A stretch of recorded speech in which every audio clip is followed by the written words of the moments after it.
आज हम पढ़ेंगे दूसरा प्रैक्टिस सेट ग्रुप डी का। आज हम पढ़ेंगे दूसरा प्रैक्टिस सेट पढ़ेंगे ग्रुप डी का, क्लास नंबर 2। ये मैथ का होगा, मैथ का स्पेशल 25 क्वेश्चन आते हैं, ये तो सबको पता होगा ग्रुप डी में। तो 25 क्वेश्चन करेंगे आज फुल, यानी जो मैथ के जितने भी क्वेश्चन आते हैं उसका फुल प्रैक्टिस सेट होगा, क्लास नंबर 2। देखो पहला सवाल, एक पंखे के विक्रय मूल्य का 40% पंखे के क्रय मूल्य का 4/5 के बराबर है। क्या बोल रहा है अभी सवाल? कह रहा है कि पंखे के विक्रय मूल्य का 40% पंखे के क्रय मूल्य के 4/5 के बराबर है। यानी पंखे का, भाई मैंने कहा विक्रय मूल्य का कितना, एसपी, इसको बोलते हैं सेलिंग प्राइस का 40% कितने के बराबर है? पंखे के, यानी कि सीपी के 4/5 के बराबर है। 20 से 2 बार गया और 20 से गया 5 बार, 5 से 5 कट गया, 2 से 2 बार, यानी कि एसपी कितना आ गया? एसपी और सीपी, एसपी 2 और सीपी 1। बोझा क्या अभी? लाभ प्रतिशत कितना होगा? 1 रुपए की चीज 2 रुपए में बेचता है, कितने का लाभ होता है? 1 रुपए का। कितने पर भाई? 1 पर, और मल्टीपल 100। आंसर आ गया 100%। आंसर कितना आ गया भाई? 100%। आंसर कितना? 100%। ठीक है भाई, आसान सवाल है। एक पंखे के विक्रय मूल्य का 40% पंखे क्रय मूल्य कितना है? 4/5 है। चाहो तो इसकी फ्रैक्शन बना लो भाई। 40% की फ्रैक्शन कितनी होती है? 40% की फ्रैक्शन होती है 2/5। कितनी होती है भाई? 2/5। ठीक है, चाहो तो हम इसको डायरेक्ट भी रख सकते हैं, ठीक है, इसको इस तरीके से भी कर सकते हैं और चाहें तो इसको डायरेक्ट भी रख सकते हैं। देखो भाई, एसपी का 2/5 बराबर किसके भाई? सीपी के 4/5 के। 5 से 5 गया, 2 से 2 बार कट गया, यानी एसपी और सीपी हमेशा आमने सामने के मान होते हैं। जब यहाँ कुछ नहीं है तो 1 होगा, यानी कि एसपी कितना? 2 और सीपी कितना? 1। 1 का लाभ, एक की चीज जो मैं बेचता है तो 1 का लाभ 1 पर, और 100 मल्टीपल कितना आ गया भाई? 100%। ठीक है, परसेंटेज के लिए 100 लगा देते हैं। ठीक है भाई, अगला सवाल देखो। पहले खुद से कोशिश किया करो सवाल को करने की। कभी भी सवाल कर रहे हो तो पहले खुद से कोशिश किया करो, ठीक है भाई, करने की। सवाल देखो और करो। देखो, वह सबसे छोटा पूर्णांक पूर्ण वर्ग संख्या क्या है जो 12, 84 और 24 में से प्रत्येक से पूर्णतः विभाज्य है? प्रत्येक से पूर्णतः विभाज्य है तो मतलब क्या? पूर्ण वर्ग भी होनी चाहिए। छोटी तो निकालेंगे एलसीएम, यानी 12, 84 और 24 का क्या निकालेंगे? पहले एलसीएम निकालेंगे। 2 से डिवाइड करेंगे 6 बार, 2 से काटेंगे 42 बार, 2 से 12, फिर 2 से काटेंगे 3 बार, 2 से काटेंगे 21 बार, 2 से काटेंगे 6 बार, फिर 2 से काटेंगे भी 3 नहीं काटते तो ऐसे उतार लेंगे, 21 को ऐसे उतार लेंगे। अब 3 से काटेंगे 1, 7, 1, फिर काटेंगे भी 7 से 1, 1, 1। अब कैसी संख्या होनी चाहिए? अभी पूर्ण वर्ग होनी चाहिए, यानी 2 गुणा 2 गुणा 2 गुणा 3 गुणा 7। ठीक है भाई, अब पूर्ण वर्ग बनाने के लिए कितने फैक्टर होने चाहिए? 2 में से 1 लेते हैं भाई। जैसे मैं कहूं 2 दूनी 4, तो 2 फैक्टर में से 1 फैक्टर ले लेंगे, 2 फैक्टर में से 1 फैक्टर ले लेंगे। ठीक है भाई, यहाँ कितने? 3, 1 2, 1 तो 2 से गुणा कर दो भाई, 1 तो 2 से गुणा, इसको 2 बनाने के लिए 1 3 से गुणा और 7 से गुणा। अब देखो, ये 2 हो गए, ये 2 हो गए और ये 2 हो गए। ठीक है भाई, 2 में से 1 लेते हैं जब हम कभी भी पूर्ण वर्ग बनाते हैं। तो अब भाई देखो, अब इसकी गुणा करेंगे। 2 दूनी 4 दूनी 8, 8 दूनी 16, 16 नंबर 144। 144 दिया कितने होते हैं? 144 गुणा 7 दिया 21, 144 गुणा 7 या 21 मल्टीपल करें, 21 चौक 84 का 4, 21 चौक 84 का 4, कैरी लगे 8, 21 चौक 84 और 8 92, 92 का क्या बोला है? प्रत्येक से पूर्णतः विभाज्य हो जाए, पूर्ण वर्ग चाहिए। तो भाई एलसीएम अगर इसका मैंने निकाल लिया, देखो ना, देखो एक साथ और रह गया ना भाई, एक साथ और रह गया। रुको रुको, देखो 16 16 गुणा 7 या 21 और गुणा 21। ठीक है, 21 छंग, इसको गुणा कर लेते हैं, 16 का ना 16 6, कैरी लगा 1, 16 दूनी 32 और 1 33। अब गुणा करेंगे भाई 21 की। ठीक है, 21 छंग कितने होते हैं? 126, 126 का 6, कैरी लगे 12, 21 या 63 और 63 12 कितना हो गया भाई 75। ठीक है, कैरी कितने लगे 7, 21 या 63, 63 और 7 कितना हो गया 70। तो आंसर कितना आ गया भाई 7056। आंसर कितना आ गया भाई 7056। स्क्वायर बनाने के लिए कभी भी पूर्ण यानी कि वर्ग बनाना है संख्या को, तो कितने मल्टीपल होने चाहिए? 2 मल्टीपल होने चाहिए। वर्ग बनाने के लिए 2 मल्टीपल होने चाहिए, सॉरी 2 फैक्टर होने चाहिए, और घन बनाने के लिए 3 फैक्टर होने चाहिए। कितने होने चाहिए? 3। ये घन के लिए और ये वर्ग के लिए। ठीक है भाई, अगला सवाल देखेंगे। आंसर कितना आ गया 7056। अगला सवाल देखो, ये भी आसान सवाल है। 30 रुपए प्रति किलोग्राम मूल्य वाली चीनी को 40 रुपए प्रति किलोग्राम वाली चीनी के साथ किस अनुपात में मिलाया जाए ताकि प्राप्त मिश्रण का मूल्य कितने रुपए होना चाहिए? 37। इसमें क्या लगाएंगे? एलिगेशन लगा देंगे। कितने रुपए वाली? 30 और 40 वाली, दोनों को किसमें मिला रहा है? मिलाकर कितने रुपए में बेच रहा है? 37 रुपए। एलिगेशन लगा देंगे। ठीक है, हमेशा जब एलिगेशन लगाते हैं, जब मिक्स करा हुआ जो प्रोडक्ट बेचा जाता है वो हमेशा उसका जो मूल्य होता है 1 से कम होता है और 1 से ज्यादा, तभी लगता है एलिगेशन। ठीक है भाई, कितना बचा? 3, और यहाँ से कितना बचेगा? 7। तो किस रेशियो में मिला जाए? 3:7। किस अनुपात में मिलाया जाए? 3:7। ठीक है भाई, अगला सवाल करो भाई। पहले सवाल को खुद से करने की कोशिश क्या करो। ठीक है, पहले खुद से करने की कोशिश क्या करो, बाद में मैं कराई दूंगा।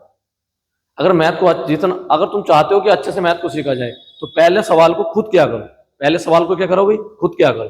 ठीक है, एक धनराशि को ए, बी और सी के बीच 3, 2, 5 के अनुपात में बांटा जाता है। 126 रुपए में से सी को कितनी धनराशि मिली? अच्छा भाई, एक बात बता, 126 रुपए में से टोटल धनराशि कितनी है? कितने अनुपात में है? 1, बी और सी। क्या रेशियो में? 3:2:5। 3:2:5। ठीक है भाई, अगर मैं टोटल धनराशि देखूं तो कितनी होगी? 3 और 2 5 और 5 10। 3 और 2 5 और 5 और 5 10। और 10 की वैल्यू देख कितनी रखी है? हाँ भी, कितनी दे रखी है? 126। कितने की वैल्यू है? 10 की। बूझा किसका है? सी को। तो सी को धनराशि कितनी मिल रही है? 5। निकालने कितने की? 5 की वैल्यू। 5 से काटेंगे कितनी बार भाई? 2 बार। 2 से काटेंगे 63 बार। तो आंसर आ गया 63। तो कितने रुपए मिलेंगे भाई सी को? सी को मिलेंगे 63 रुपए। ठीक है भाई, अगला सवाल देखिए। ये देखो भाई सवाल, इसको बस हल करना है, इसको कमान निकालना है। देखो, पहले इसको हल कर लोगे। ठीक है, उसके बाद क्या करना है? ऑफ का मीन्स होता है मल्टी, का मीन्स होता है भाई गुणा। ठीक है, पहले इसको हल करना है। हल करते हैं इसको। देखो, अब यहां से देखेंगे, यहां से कितना निकलेगा? 45। अब इसको हल करते हैं तो यहां से आएगा 45/21 और गुणा 14/5। ठीक है भाई, और 21 चौक 84, सॉरी 22 चौक 88। कितना हो गया भाई? 88 का 5 से कितनी बार कटेगा भाई? 9 बार। 7 से 2 बार और 7 से कट गया 3 बार। 3 से कट गया 3 बार और 3 दूनी 6, यानी कि 13 ऑफ का मतलब हो गया गुणा 6। 13 छंग 78 और प्लस कितना है भाई? 91 और माइनस के 22 चौक 88। 13 सत्ते 91, 88 में से 13 छंग 78, 91 से 88 जाएंगे, कितना बचेगा? 3 बचेगा। और 3 प्लस कितना हो गया? 78। यहाँ से कितना आया भाई? 81। यहाँ से कितना आया? 81। ठीक है, तो ऊपर से क्या आया भाई? ऊपर से आएगा 81। ठीक है भाई, इसका मान कितना आ गया? 81 आ गया। कितना मान आ गया भाई? 81/। अब इसको हल करते हैं। 42/21। ठीक है भाई, 42, सॉरी मल्टीपल है ना। देखो, 42 गुणा 21 और बटे कितना भाई 168 और गुणा 2। कितनी बार गया भाई 8 बार, और 2 से काटा 4 बार, 2 से 21 बार, और 2 से कट गया 2 बार। यहां से कितना निकल के आया भाई 21/2। भाई इसका मान कितना आया 21/2। अब यहां देख लेते हैं, ठीक है भाई। ऑफ 66 गुणा 15/90, 15 छक्का 90, 6 से काटेंगे कितनी बार कटेगा भाई 11 बार। यहां से कितना आ गया 11, यानी कि 21/2 माइनस के 11, इसमें एक एल्स मिल लो, कितना हो गया 21, ठीक है, माइनस 21 दूनी 11 दूनी 22/2, कितना बचे माइनस के 1/2, ठीक है। अब यहाँ क्या करना, माइनस के 1/2 के हो गई, ऊपर जाके गुणा, तो क्या आ गया माइनस के 162। और यही क्या है इसका आंसर। आंसर कितना होगा माइनस के 162, ठीक है भाई, माइनस के 162, ठीक है भाई। आंसर कितना आ गया माइनस के 162। इसका मान यहां से मान निकाला था, कितना आया था, इसका टोटल का मान कितना आया भाई 81, टोटल का मान आ गया 81, ठीक है। इसका यहां से मान कितना आया 11/2, माइनस यहां से कितना आया 6, कितना आ गया भाई 6, ठीक। यहां से कितना आया था भाई, हाँ ठीक है भाई, 11/2 यहां से आया था 6, माइनस करेंगे 1, 6 तो नहीं 12, 11 माइनस के 12/2, यहां से कितना आया माइनस के 1/2, ठीक है। और जब 81 को माइनस के 1/2 से भाग दिया जाएगा तो कितना बन जाएगा भाई, कितना माइनस के 162। और यही क्या है इसका आंसर, ठीक है भाई। आसान सवाल था, बस गुणा भाग ही कर रही थी। देखो ये सवाल देखो, ये भी आसान है, ये भी आसान है। देखो, एक नगर की जनसंख्या में 20% वार्षिक दर से वृद्धि होती है। यदि 2 वर्ष बाद नगर की जनसंख्या 69,120 होगी तो नगर की वर्तमान जनसंख्या कितनी है, ठीक है। 2 वर्ष बाद होगी इतनी। अच्छा एक बात बताओ, 20% की फ्रैक्शन कितनी होती है 1/5, 5 से कितना हो रहा है 6, 5 से 6 कितना हो गया भाई 25, और कितना हो गया 36, ठीक है। 2 वर्ष बाद कितनी हो रही है भाई 69,120, यानी कि 69,120 कितने की वैल्यू है भाई 36 की, निकालने कितने की भाई 25 की। काटेंगे इसको, 12 से काट लो, 12 तिया 36, 12 पंजे 60, 9 1, ठीक है। 12 सत्ते 84, ठीक है, 12 सत्ते 84, कितना बचेगा भाई 7 2, 12 छंग 72, ठीक है, 12 छंग 72।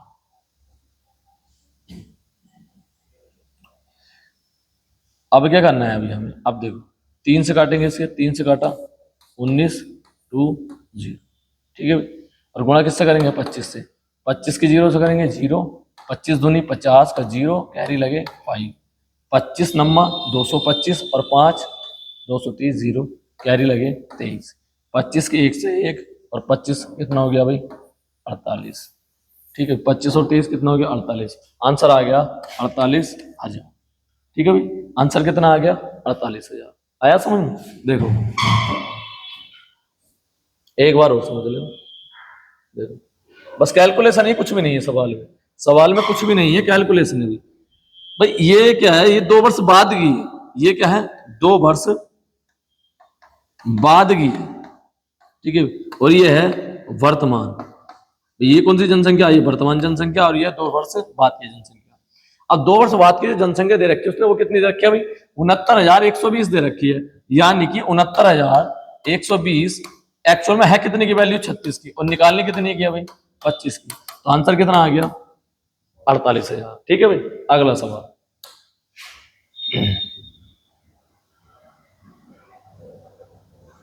देखो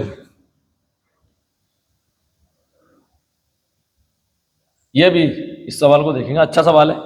पहले करने की कोशिश क्या करो, ठीक है भाई, पहले खुद से करने की कोशिश क्या करो, ठीक है। पहले खुद से करने की कोशिश क्या करो सवाल को, कभी भी वीडियो को पॉज करो और पहले खुद से कोशिश करने की कोशिश।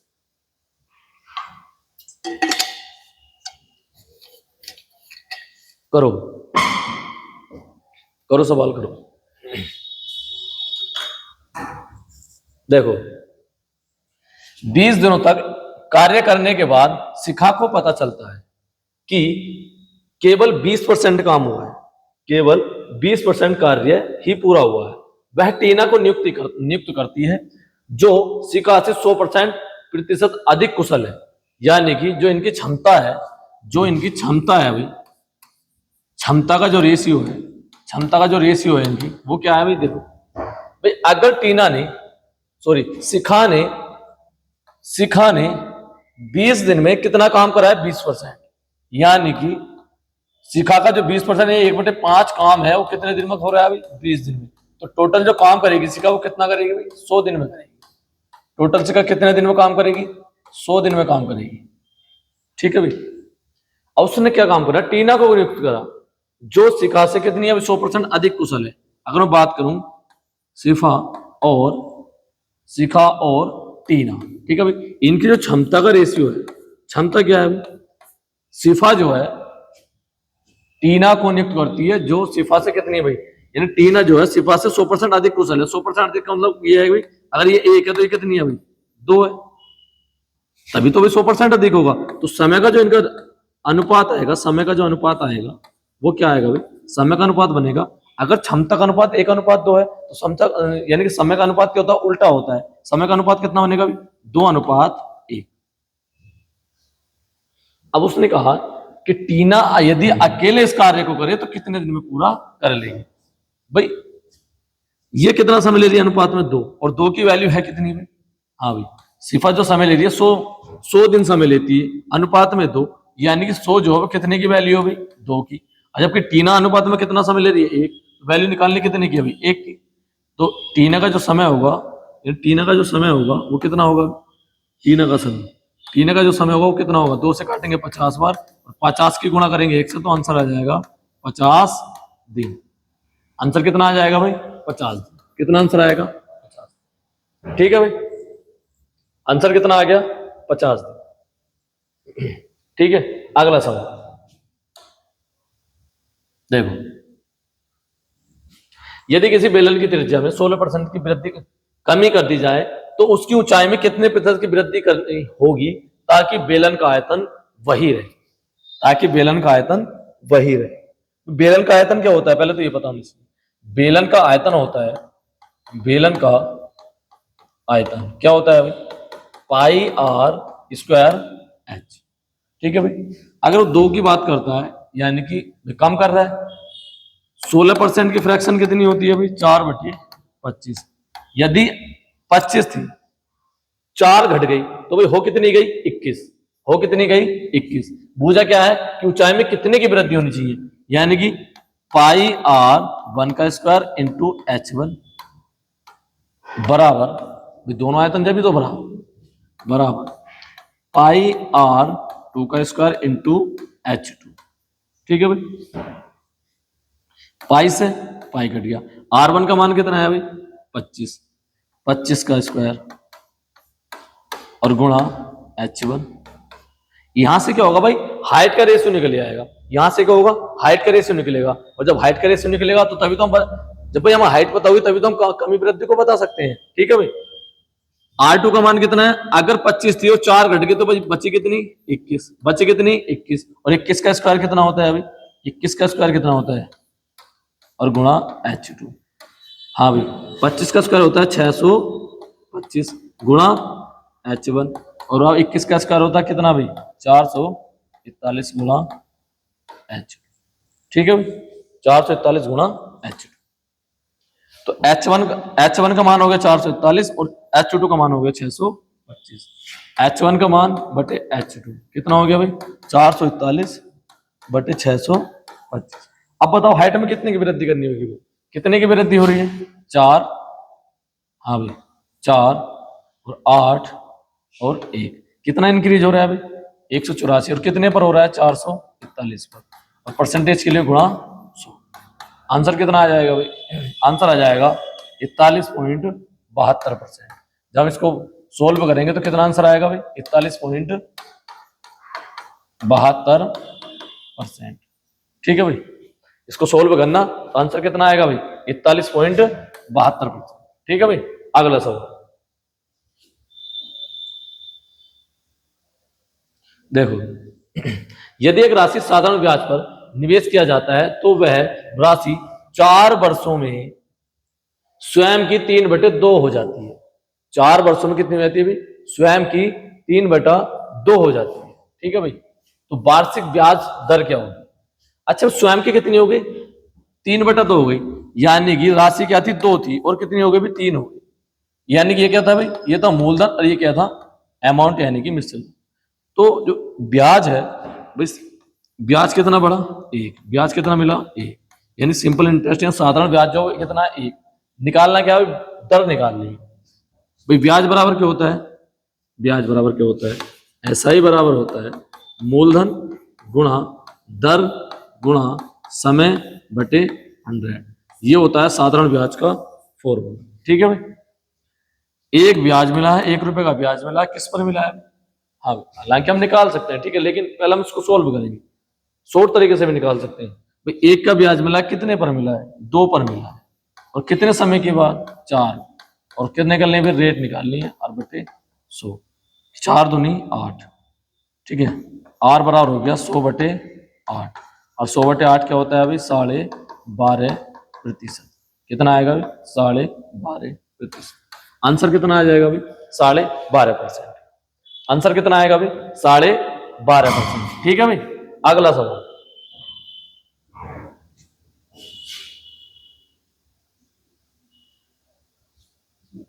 हाँ भाई, इस सवाल को देखिए, देखो जरा सवाल और करते हैं जरा सोल्व इसको। ठीक है, ठीक है भाई, इसको देखो सवाल। बी और सी अकेले एक काम को 10 दिन और 30 दिन में पूरा कर सकते हैं। उन्होंने साथ मिलकर कार्य शुरू करा, लेकिन बी ने कुछ दिनों के बाद कार्य छोड़ दिया और सी ने शेष कार्य को 10 दिनों में पूरा किया। कार्य की शुरुआत से कितने दिनों के बाद बी ने कार्य छोड़ा? देखो भाई, बी इस काम को कितने दिन में कर सकता है? 10 डेज में, 10 दिन। और सी कर सकता है इसको 30 दिन। ठीक है भाई, वर्क निकाला मैंने, तो वर्क क्या होता है इनका? टोटल वर्क क्या होता है इनका? ये एलसीएम होता है। 10 और 30 का एलसीएम कितना हो गया भाई? 30। ठीक है भाई, अगर 20 10 दिन में 30 काम करता है तो एक दिन में कितना काम करता है भाई? 3 करता है। यही क्या है इसकी? यही क्या है भाई? क्षमता। सी अगर 30 दिन में 30 काम करता है तो एक दिन में करता है 1 काम। ठीक है, अब उसने क्या कहा कि कुछ दिन बाद बी चला जाता है और सी ने इस काम को 10 दिन में पूरा किया। भाई अगर सी एक दिन में 1 काम करता है तो ये बताओ 10 दिन में कितना काम कर लेगा भाई? भाई सी का जो 10 दिन का काम होगा वो कितना होगा भाई? भाई 10 दिन में कितना काम करेगा? एक दिन में 1 करता है तो 10 गुणा 1 कितना हो गया भाई? 10 काम कर गया, और काम बचा कितना भाई? 20। भाई टोटल काम था कितना? 30, और 10 काम सी ने किया, तो साथ में मिलकर जो सी बी ने किया है वो कितना काम करा है? 20। तो कितना काम करा है? 20। 20 काम किसने करा है? बी प्लस सी दोनों ने किया है। और दोनों ने एक दिन में कितना काम करते हैं भाई? एक दिन में कितना काम करते हैं दोनों मिलकर? बी करता है 3 काम और सी करता है 1 काम, तो दोनों मिलकर बी प्लस सी एक दिन में काम करते हैं कितना भी? 4। 3 और 1 4। तो बताओ 20 काम को कितना समय लेंगे? तो बी ने जो काम किया वो कितने दिन तक साथ किया भाई? 5 दिन तक। कितना आंसर आएगा भाई? 5। कितने दिन तक काम किया साथ? 5 दिन तक काम किया, और उसके बाद बी चला जाता है और शेष काम सी कितने दिन में करता है अभी? 10 दिन। सी एक दिन में 1 काम करता है तो 10 दिन में कितना काम करेगा? 10 काम। ठीक है भाई, अगला सवाल देखो। 40 परिणामों का औसत 15 है। यदि प्रत्येक परिणाम में से 5 घटा दिया जाए तो परिणामों का नया औसत क्या होगा? करेंगे सवाल देखो। 40 परिणामों का औसत कितना है? 15 है। यदि प्रत्येक परिणाम में से 5 घटा दिया जाए, प्रत्येक में से घटाएंगे, अगर प्रत्येक घटा तो समझ लो औसत में से भी घट गया। प्रत्येक में से घटा तो औसत में से, पहले कितना था? औसत 15। अगर प्रत्येक में से 5 घटा, भाई औसत का मतलब क्या? संख्या का बराबर बराबर बटना। बराबर बराबर बटने क्या कहलाता है? औसत। बराबर अगर बढ़ेगा तो औसत भी बढ़ जाएगा, और बराबर घटेगा तो औसत भी वही घट जाता है। भाई अब प्रत्येक परिणाम में से 5 घटा है तो औसत में से कितना घट जाएगा? 5। तो औसत नया औसत कितना आ जाएगा? नया औसत कितना आ जाएगा भाई, 15 माइनस के 5, आंसर आ गया 10। यही क्या है इसका आंसर, ठीक है भाई। कितना आ जाएगा, तो नया औसत क्या होगा, न्यू एवरेज जो होगा, न्यू एवरेज कितना होगा भाई 10, ठीक है भाई। 8,000 रुपए पर 15% वार्षिक दर पर 2 वर्ष का चक्रवृद्धि ब्याज ज्ञात कीजिए। कितने वर्ष का भी, 2 वर्ष का, ठीक है भाई। अब देखो 2 वर्ष की रेट निकाल लो, चाहो तो इसके किससे कर लो, चाहो तो देखो रेशियो से कर लो, फ्रैक्शन से करेंगे।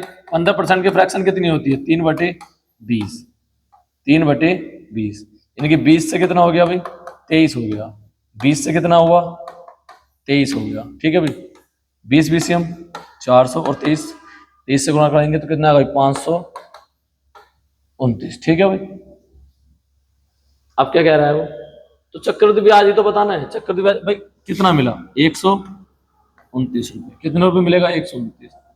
अभी तो 400 की वैल्यू है, 8,000 जो है वो कितने की वैल्यू है भाई, 400 की, और निकालने कितनी की, 129 की, ठीक है। 2 जीरो से 2 जीरो, 4 से कितनी बार कटेगा, 2 बार, 2 की मल्टीपल इसमें कर दो, ठीक है। 29 दूनी 58, ये 9 दूनी 0, 8, 2580, और यही क्या है इसका आंसर, ठीक है भाई, यही क्या है इसका आंसर, ठीक है।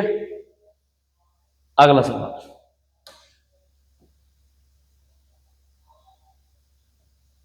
देखो एक व्यक्ति ने 1 रुपए में 25 पेन की दर से कुछ पेन खरीदे और 1 रुपए में 20 पेन की दर से बेच दिए, तो उसका लाभ प्रतिशत क्या होगा भाई। 25 की दर से क्या उसने खरीदे हैं, ठीक है, 25 पेन की दर से, यानी एक पेन कितने रुपए में खरीदा उसने, 25 रुपए में, ठीक है भाई। ये सीपी कराया और एसपी जो कराया उसने वो 1 रुपए में 20 की दर से बेचे, ठीक है भाई। तो इन्हें इक्वल कर लो बस, ठीक है। यहाँ कितने से गुणा, हाँ 100 बना लो, या 5 से गुणा, यहाँ भी 5 से, यहाँ कितने से 4 से गुणा, यहाँ भी 4, तो कितना 4/100, 4 में 100 पेन उसने खरीदे और 5 रुपए में 100 पेन उसने बेचे, तो भाई प्रॉफिट कितना हुआ, प्रॉफिट हुआ उसको एक का कितने पर, 4 पर, और गुणा 100, आंसर आ जाएगा 25%। आंसर कितना आ जाएगा भाई, 25%, ठीक है भाई। आया समझ में, ठीक है भाई।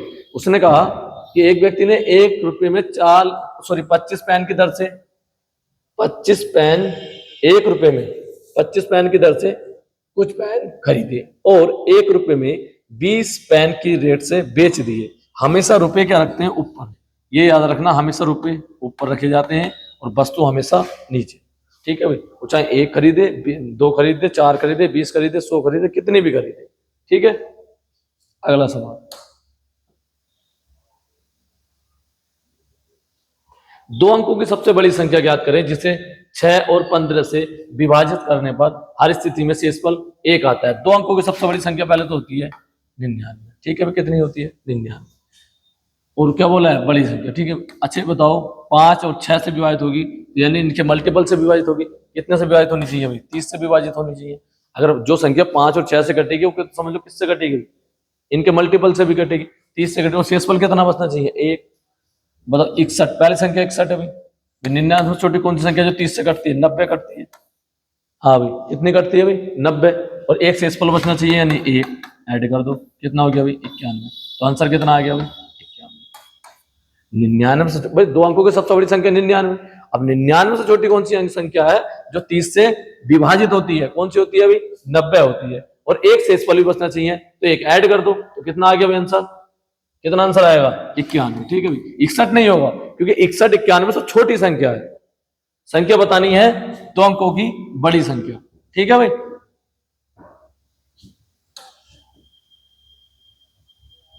देखो अगला सवाल, एक संख्या 20% की वृद्धि की जाती है और फिर बड़ी हुई संख्या में 20% की जाती है, तो इसका सीधा सा सिंपल सा फॉर्मूला है भाई, स्क्वायर करके 100 से भाग दे दो, और हमेशा क्या आती है इसमें, हमेशा आती है इसकी कमी, हमेशा में क्या निकल के आता है, कमी प्रतिशत, ठीक है भाई। तो 20 का स्क्वायर और बटे 100 कितना हो गया भाई, 400/100, काटेंगे इसको, कितना आ गया भाई, 4%, ठीक है भाई। कितना आ जाएगा, 4%, इसको काटेंगे 400/100, 2 जीरो से 2 जीरो, आंसर आ गया 4%। आंसर कितना आ गया भाई, 4% की कमी, हमेशा क्या आती है, कमी आती है। देखो भाई बेसिक से बता देता हूं, वैसे डायरेक्ट इसका तरीका यही सही है, लेकिन अगर कोई 100 की चीज है और 20% वृद्धि होगी तो 120 होगी, और उसमें अगर तुम 20% फिर कमी करोगे तो 12 दूनी 24, तो वो कितनी हो जाएगी भाई? 96 हो जाएगी। 100 की थी 96 होगी, यानी कितने परसेंट की कमी आई? 4%। कितने परसेंट की कमी आती है अभी? 4%।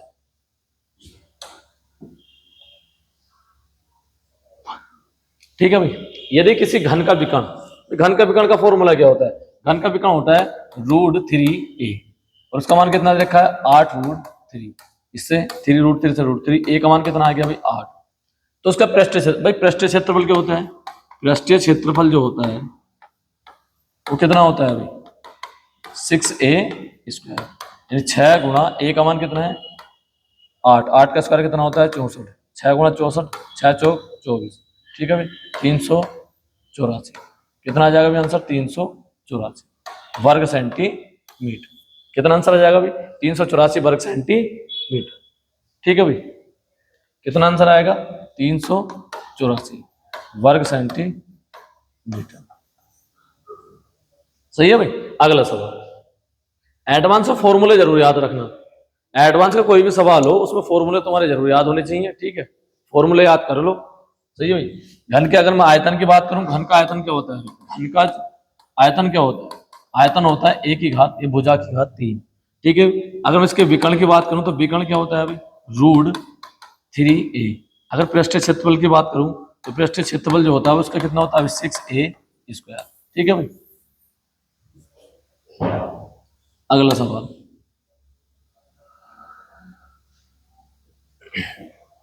यदि दो वृत्तों के केंद्र के बीच की दूरी उनकी त्रिज्या के योग से कम हो तो वे वृत्त, दोनों वृत्त हैं, अंतःस्पर्श होंगे, बाह्य स्पर्श होंगे। ठीक है भाई, प्रतिच्छेद करेंगे या अनवृत्त करेंगे, अनावृत करेंगे। ठीक है भाई। अब एक बात बताओ भाई, दो वृत्त हैं, दो ये वृत्त हैं। ठीक है भाई, एक सर्किल ये है और एक सर्किल ये है। ठीक है, और इनके बीच की दूरी, अच्छा मैं इनके बीच की जो दूरी, इनके बीच की दूरी उनकी त्रिज्या के योग से कम होनी चाहिए। अब उनकी त्रिज्या के योग से कब कम होगी भाई? अच्छा, एक त्रिज्या ये होगी भी और एक त्रिज्या ये होगी भाई। ये जो दूरी है इनके बीच की, ये तो फिर फालतू है, ये तो फिर ज्यादा होगी ना। अगर मैंने माना भाई ये टोटल दूरी जो है, मैंने ऐसे मान लिया कि भाई ये 2 है, त्रिज्या इसकी 2 है, इसकी भी त्रिज्या 2 है, और ये 2 है, ये 2। अगर मैं टोटल इनके बीच की दूरी मानू तो भाई कितना है? 6। जबकि त्रिज्या का अगर मैं योग करूं तो कितना आ रहा है अभी? 4। लेकिन ये तो ज्यादा आ रहा है, और आना क्या चाहिए अभी? कम आना चाहिए। और जब कभी भी दो, यानी कि दो केंद्रों के बीच की दूरियां उनकी त्रिज्या के योग से कम होती हैं तो हमेशा क्या करते हैं भाई? हमेशा हमेशा जो वृत्त होंगे वो क्या करेंगे भाई? प्रतिच्छेद करेंगे। क्या करेंगे भाई? प्रतिच्छेद करेंगे। क्या करेंगे भाई? प्रतिच्छेद। देखो इस तरीके से एक सर्किल ये बनेगा और एक सर्किल ये बनेगा, तब इनके बीच की दूरी जो है वो क्या होगी भाई? तब इनके बीच की दूरी इनके त्रिज्या से क्या होगी भाई? कम। ठीक है भाई, इनके त्रिज्या से कम होगी। इसकी त्रिज्या ये होगी, ठीक है, और इसकी त्रिज्या ये होगी। ठीक है भाई। अगर हम इस तरीके से लिखना चाहूं तो इस तरीके से लिखेंगे, एक सर्किल ये बनेगा और एक सर्किल ये होगी। ठीक है भाई, इसकी त्रिज्या ये, ठीक है भाई, ये बनेगा। तो इनके त्रिज्या यानी क्या करेंगे भाई? प्रतिच्छेद करेंगे। क्या करेंगे भाई? प्रतिच्छेद करेंगे। ठीक है भाई, क्या करेंगे? प्रतिच्छेद। अगला सवाल, मोहन की 5 वर्ष पूर्व उम्र तथा 9 वर्ष बाद उम्र का गुणनफल कितना है भाई? 15 है। कितना है? 15 है। तब मोहन की वर्तमान आयु क्या है? इसको तो भाई विकल्प से कर लेंगे तो अच्छा है। ठीक है, बेसिक से चलेंगे तो रिएक्शन बन जाएगी, समीकरण बन जाएगी। ठीक है भाई, देखो मोहन की अगर मैंने प्रेजेंट यानी वर्तमान जो आयु मानी, अगर मैंने वर्तमान आयु कितनी मान ली? एक्स मान ली, तो 5 वर्ष पूर्व एक्स माइनस के वाई, सो एक्स माइनस के 5 होगी, और 9 वर्ष बाद यानी एक्स प्लस के 9 होगी, और इनका जो गुणनफल है वो कितना है भाई? 15। अगर हम इसको सोल्व करेंगे तो भाई समीकरण बनानी पड़ जाएगी। ठीक है, लेकिन इस तरीके से करने से अच्छा है कि भाई विकल्प से करो। भाई 5 वर्ष पूर्व की उम्र, तो 4 तो हो ही नहीं सकता। ठीक है भाई, 5 वर्ष पूर्व करूंगा तो 0, तो ये तो 0 बन जाएगा। ठीक है, हाँ इसे देखते हैं, ऑप्शन सी। 5 वर्ष पूर्व कितनी होगी भाई? 2, और 9 वर्ष बाद कितनी होगी? 7 है, तो 9 वर्ष बाद कितनी होगी भाई? 16, और 16 के गुणा जब 2 से करेंगे तो कितना आ गया? 16 दूनी 32, जबकि गुणनफल आ कितना रहा? 15। तो ये तो भी गलत है। ठीक है, बच्चा कौन सा? डी, और डी क्या है इसका राइट आंसर भाई। अगर 5 मानव प्रेजेंट आयु कितनी है भाई? 6 वर्ष है, 5 वर्ष पूर्व कितनी होगी 1, 9 वर्ष बाद कितनी होगी 15, और 1 15 का जब मल्टीपल करेंगे तो कितना आ गया 15। ठीक है, और यही क्या है इसका आंसर। ठीक है भाई, तो इसका आंसर कितना होगा 6 वर्ष। कितना होगा भाई 6 वर्ष। अगला सवाल 0.25 कोमा 1.25 का क्या निकालना है भाई, में से निकालना है। ठीक है भाई, ठीक है भाई, highest common factor HCF, highest, ठीक है भाई, हाईएस्ट कॉमन फैक्टर। ठीक है भाई, क्या होगा भाई हाईएस्ट कॉमन फैक्टर क्या होता है, हाईएस्ट कॉमन फैक्टर बड़ी संख्या जो दोनों में कॉमन हो, बड़ी संख्या, और वो क्या होना चाहिए फैक्टर, यानी किसका है गुणनखंड। गुणनखंड का क्या होता है भाई भाग, गुणनखंड क्या होता है भाग। ठीक है, थोड़ी देर के लिए पॉइंट भूल जाओ भाई, पॉइंट कितने का होता है 2 अंक के बाद पॉइंट है, थोड़ी देर के लिए पॉइंट भूल जाओ, इसको लिख लेते हैं 25,125, और पावर 25,125 का जो में से होता है वो कितना होता है 25 होता है। नहीं आता तो इस तरीके से घात के रूप में तोड़ेंगे 5 की घात 2, इसको लिख सकते हैं 5 की घात 3। तो इसमें बताओ क्या कॉमन है, जो छोटा है भाई, कॉमन कितना है 5, और हमें से क्या लेना है छोटी संख्या। ठीक है, क्या लेनी है छोटा और कॉमन 5, और घात कितनी कम है भाई 2, तो कितना आ गया भाई 25, और पॉइंट कितने के बाद लगवाया 2 के बाद, तो 2 के बाद पॉइंट लगा दिया। तो इसका आंसर कितना होगा भाई 0.25। कितना होगा भाई 0.25। इसको हल करते हैं। ठीक है भाई, इसको हल करते हैं। पहले बार, कभी भी अगर बार आता है तो पहले बार को हल करते हैं। पहले किसको हल करते हैं भी बार को, तो 1/6 माइनस 1/7, 7 माइनस के 6/42, कितना आ गया भाई 1/42। यहां से क्या निकल के आया 1/42, और आधा इसमें ऐड कर देंगे तो कितना हो जाएगा भाई, इसमें 1/2 इसमें ऐड करेंगे तो कितना हो गया भाई 42। इसका एलसीएम 2 से काटेंगे 21 बार, और प्लस 1 कितना हो गया भाई 22/42। ठीक है भाई 11/21। यहां से क्या निकल के आया भाई, यहां से निकल के आया 11/21। कितना आ गया भाई, यहां से आया इसका योग कितना आया, यहां से कितना निकल के आया भाई 11/21। अब किस्म का 2.5 का मतलब क्या हुई 5/2, 2 दूनी 4 और 1 5, और 5/2 माइनस 11/21। इसको हल करेंगे भाई 21 दूनी 42 हो गया।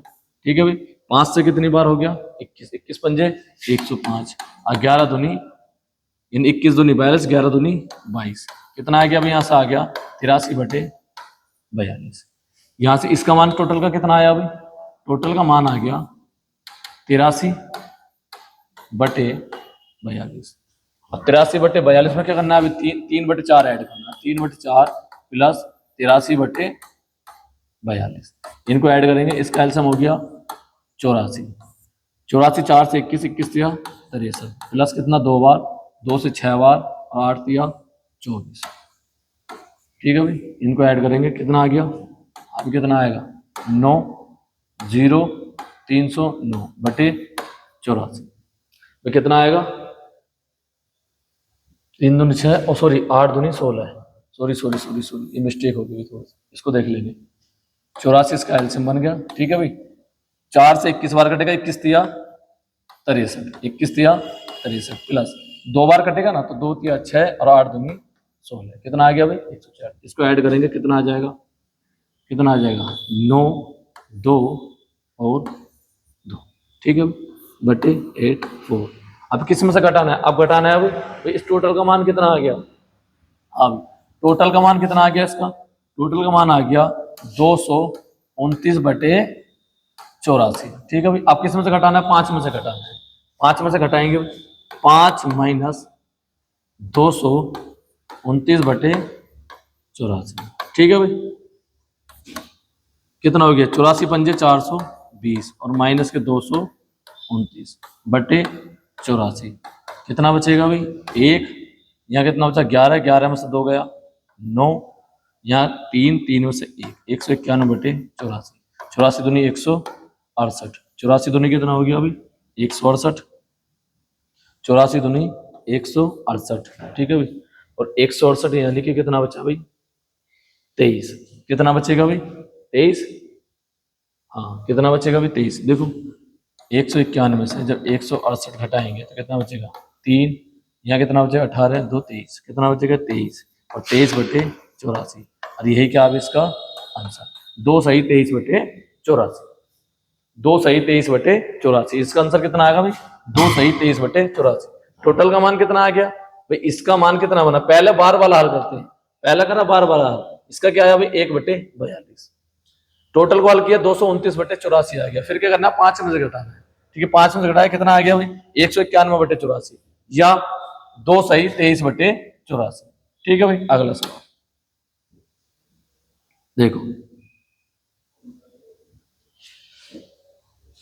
यदि p बराबर 4xy बटे x प्लस वाई तो p प्लस 2x बटे p minus 2x plus p plus 2y upon p minus 2y का मान क्या होगा। देखो भाई इस सवाल को अगर हम इसके बेसिक से करें तो बहुत बड़ा सवाल हो जाएगा, इसकी यानी कि मतलब कैलकुलेशन बड़ी हो जाएगी, लेकिन हम क्या है संख्या को मान के करेंगे तब अच्छा होगा। ठीक है भाई, क्योंकि संख्या को मानने से एक्स वाई को मानने से इसके मान नहीं बदलेंगे। ठीक है भाई, आंसर वही आएगा चाहे तुम कोई सी संख्या मान लो। मैंने कहा भाई अगर मैं एक्स का मान 1 मान लूं और वाई का मान कितना मान लूं 3 मान। ठीक है भाई, तो p का मान क्या निकल के आएगा 4 गुणा 3 गुणा, ठीक है भाई 3 गुणा 1, एक्स का मान 3 और वाई का कुछ भी मान लो। ठीक है भाई, जो भी मानोगे आ जाएगा आंसर, क्योंकि दोनों सेम ही है। ठीक है भाई, 1 और बट्टे कितना है भाई एक्स प्लस वाई यानी कि 4, 4 से 4 कट गया, पी का मान कितना आ गया भाई 3 आ गया। पी का मान कितना 3, जहां पी या 3 रखेंगे यानी कि 3 प्लस 2 गुणा 1 2 और बटे 3 माइनस 2 गुणा 1 2, कितना आएगा भाई 2 और प्लस 3 प्लस 3 दूनी 6 और बटे 3 माइनस 3 दूनी 6। ठीक है भाई, कितना हो गया ये, कितना हो गया भाई 5, 5/2 सॉरी 5/1, कितना आएगा भाई 5/1। ठीक है, और प्लस कितना हो गया भाई 9 और 9 में से जाएंगे 3 तो माइनस के 3, कितना आ गया 3, यानी 5 में से -3 करेंगे तो कितना आ जाएगा भाई आंसर, आंसर आ जाएगा इसका 2। तो आंसर कितना होगा भाई। ठीक है भाई, अगर ऐसे मान के करोगे, अगर इसके अकॉर्डिंग करोगे, ठीक है इसको मान के करोगे, इसको बेसिक से करोगे तो बहुत बड़ा सवाल हो जाएगा, तो तुम सोल्व नहीं कर पाओगे। ठीक है भाई, देखो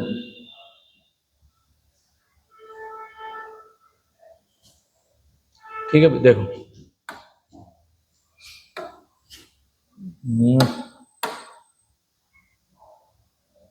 देखो बस कैलकुलेशन करनी है। 11 से 7 से कटेगा 77, 11 बार 11 सत्ते 77 0, 11 सत्ते 77 0 0 और 11 सत्ते 77। कितना आएगा आंसर, कितना आंसर आएगा 707007 आंसर आ गया। ठीक है 707007। ठीक है भाई, ये तो बस भाग करना था। ये सवाल है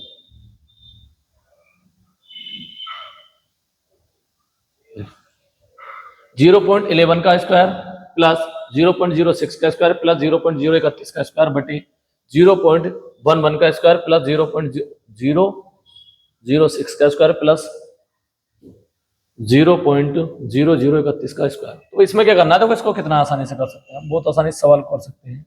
देखो इसमें क्या करना है, इसमें क्या करना है भाई, इसमें से क्या यहां से एक कॉमन ले लो भाई 0.11 का स्क्वायर, ठीक है और प्लस प्लस है ना 0.11 का स्क्वायर प्लस 0.06 का स्क्वायर और प्लस 0.031 का स्क्वायर। ठीक है भाई, और बटे भाई इसमें से क्या कॉमन ले लो भाई, अगर मैं देखो इसमें से क्या काम करूं, इसकी वजह से नहीं दिख सकता 0.11 का स्क्वायर, ठीक है और गुणा 0.1 का होल स्क्वायर प्लस इसको भी यहां से लिख सकता हूं भाई 0.06 का स्क्वायर और गुणा 0.1 का होल स्क्वायर प्लस इसको भी यहां से लिख सकता हूं भाई 0.031 का स्क्वायर और गुणा कितने का भाई, हाँ भाई कितने का स्क्वायर, इसको भी मैं इधर लिख देता हूँ थोड़ा देखो इधर लिख देता हूँ, ठीक है भाई, यहाँ लिख देता हूँ